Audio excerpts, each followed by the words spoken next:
or what caused Sonny to become the subject of strange rumors.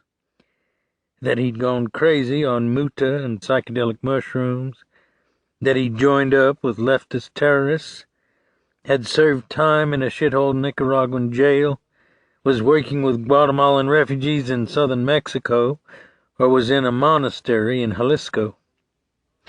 Take your choice.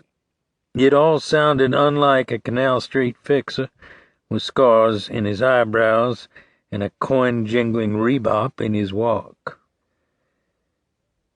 That's why I was surprised to hear he was back in town, fading the action again and putting deals together at the Peril, where the old green-painted iron streetcar made its turn off St. Charles onto the lovely hard candy glitter and wind-blown, palm-dotted sweep of Canal Street.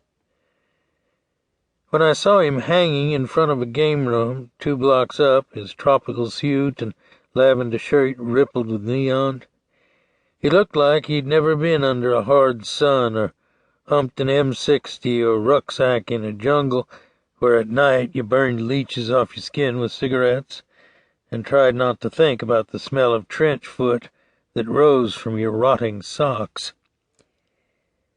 Pool room blacks leaned against parking meters and storefront walls, music blaring from boomboxes. He snapped and popped his fingers and palms together and winked at me.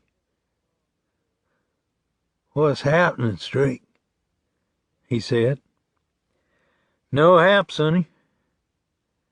You didn't get enough of free fire zones? The city? It's not that bad." "Yeah, it is. Drink a beer. Eat some oysters with me." His accent was adenoidal, like most blue-collar New Orleans people whose English was influenced by the Irish and Italian immigrations of the late 19th century.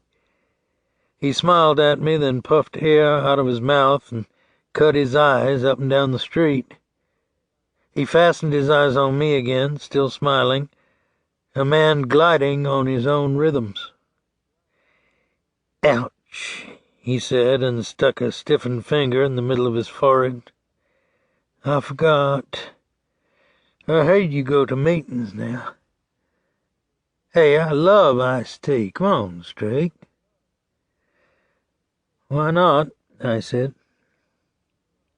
We stood at the bar in the Pearl and ate raw oysters that were briny and cold, with flecks of ice clinging to the shells. He paid from a cash roll of 50s in his pocket that was wrapped with a thick rubber band. His jaws and the back of his neck gleamed with a fresh haircut and shave. "You didn't want to try Houston or Miami?" I said. "When good people die, they move to New Orleans." But his affected flamboyance and good humor weren't convincing. Sonny looked worn around the edges, a bit manic, and maybe fried a little by his own velocity, the light in his eyes wary, his attention to the room and front door too pronounced. "You expecting somebody?" I asked. "You know how it is." "No." "Sweet pea chason," he said. "I see." He looked at my expression. "What? That's a surprise?" he asked. "He's a bucket of shit, Sonny." "Yeah, I guess you could say that." I was regretting my brief excursion into the illusionary pop and snap of Sonny Boy's world. "Hey, don't go," he said. "I have to get back to New Iberia." "Sweet Pea just needs assurances. The guy's reputation is exaggerated." "Tell his girls that." "You're a cop, Dave. You learn about stuff after its history." "See you around, Sonny." His eyes looked through the front window onto the street.